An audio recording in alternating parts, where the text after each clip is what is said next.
Hello everyone, welcome to वेदीफाइल। तो आज हम बात करते हैं बच्चों आयोनाइजेशन एंथैल्पी की। बिल्कुल बच्चों, आयोनाइजेशन एंथैल्पी की बात करने जा रहे हैं हम। आयोनाइजेशन एंथैल्पी होती क्या है बच्चों, बताइए।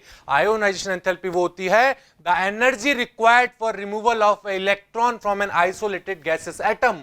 किसी भी गैसेस एटम के अंदर से अगर एक इलेक्ट्रॉन बाहर निकालना है तो जो एनर्जी दी जाती है बच्चों, उसको कहा जाता है आयोनाइजेशन एनर्जी। आयन बनाने की टेंडेंसी, आयन बनने की टेंडेंसी के मतलब आयोनाइजेशन एनर्जी कहा जाएगा उसको। बात क्लियर है। अगर मैं बात करता हूं आयोनाइजेशन एनर्जी के जनरल ट्रेंड की, तो हम क्या पढ़ते हैं कि किसी भी ग्रुप में ऊपर से नीचे की तरफ मूव करेंगे बच्चों तो आयोनाइजेशन एंथैल्पी क्या हो जाएगी, बताइए बच्चों। ऊपर से नीचे मूव करने पर आयोनाइजेशन एनर्जी डिक्रीज हो जाएगी बच्चों। और आयोनाइजेशन एनर्जी डिक्रीज क्यों होती है, बताइए बच्चों। क्योंकि ऊपर से नीचे आने पर साइज बढ़ती है, और साइज बढ़ती है तो क्या होता है, न्यूक्लियस और आउटर मोस्ट इलेक्ट्रॉन के बीच में डिस्टेंस बढ़ता चला जाता है। और अगर वो इलेक्ट्रॉन न्यूक्लियस से दूर चला जा रहा है, फार अवे होता जा रहा है, दैट मींस वहां से उस इलेक्ट्रॉन को बाहर निकालना आसान है। और बाहर निकालना इलेक्ट्रॉन को आसान है, दैट मींस आयोनाइजेशन एनर्जी कम देनी पड़ेगी। तो क्या हुआ टोटल, अगर कंक्लूजन करें तो ionisation enthalpy decrease down the group. जैसे जैसे ग्रुप में नीचे आते गए हैं आयोनाइजेशन एंथैल्पी, या मैं कह दूं आयोनाइजेशन एनर्जी डिक्रीज हो गई है। बात क्लियर है। बट यहां हमें बात करनी है बच्चों 14th ग्रुप एलिमेंट के अंदर आयोनाइजेशन एंथैल्पी का ऑर्डर क्या होगा, उसके बारे में बात करनी है। बात क्लियर है। The first ionization enthalpy of group 14 member is higher than the corresponding member of group 13। पहली बात क्या हुई बच्चों कि जो ग्रुप 14 एलिमेंट होते हैं उनकी आयोनाइजेशन एनर्जी थोड़ी ज्यादा होती है ग्रुप 13 एलिमेंट से। ऐसा क्यों होता है बच्चों, क्या आप बता सकते हैं?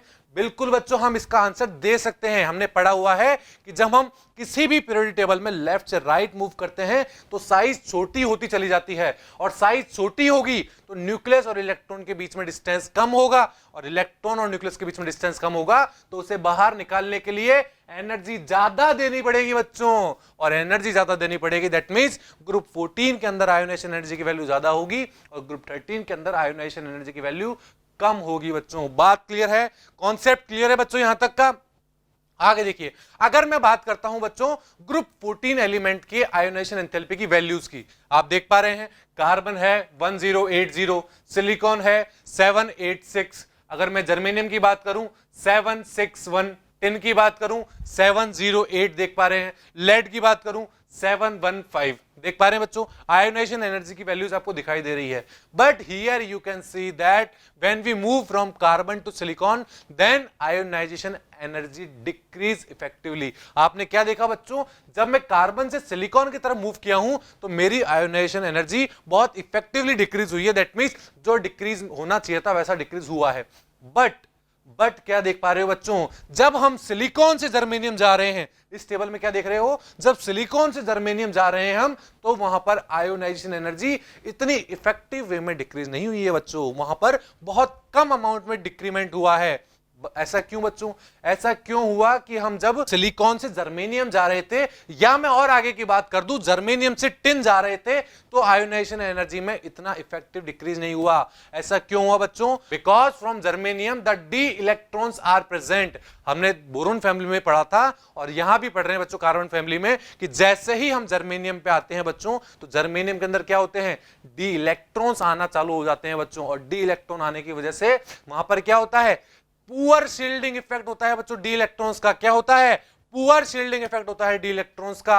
और पुअर शील्डिंग इफेक्ट होने की वजह से वो जो इलेक्ट्रॉन्स होते हैं वो मेरे न्यूक्लियस के थोड़ा पास होते हैं बच्चों, और न्यूक्लियस के पास होते हैं तो हल्की सी ज्यादा एनर्जी की रिक्वायरमेंट होती है, और हल्की सी ज्यादा एनर्जी की रिक्वायरमेंट होगी, दैट मींस सिलिकॉन और जर्मेनियम के बीच में गैप क्या हो जाएगा, गैप बहुत कम हो जाएगा बच्चों आयोनाइजेशन एनर्जी के बीच में। बात क्लियर है। और इसी तरह ही जब मैं जर्मेनियम से टिन में जाऊंगा तो वहां भी एनर्जी गैप कम ही देखने को मिल रहा है। क्यों बच्चों, क्योंकि वहां पर भी डी ऑर्बिटल प्रेजेंट होते हैं।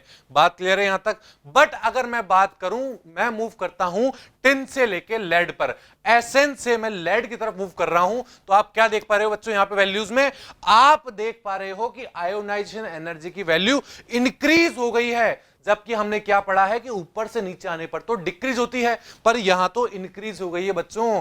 एक और एक्सेप्शन आ चुका है। अब ऐसा क्यों हुआ बच्चों, देखिए, because on moving Sn to Pb, या मैं बोलूं tin to lead, the F electron are also present. अब की बार लेड के अंदर F इलेक्ट्रॉन भी प्रेजेंट है बच्चों।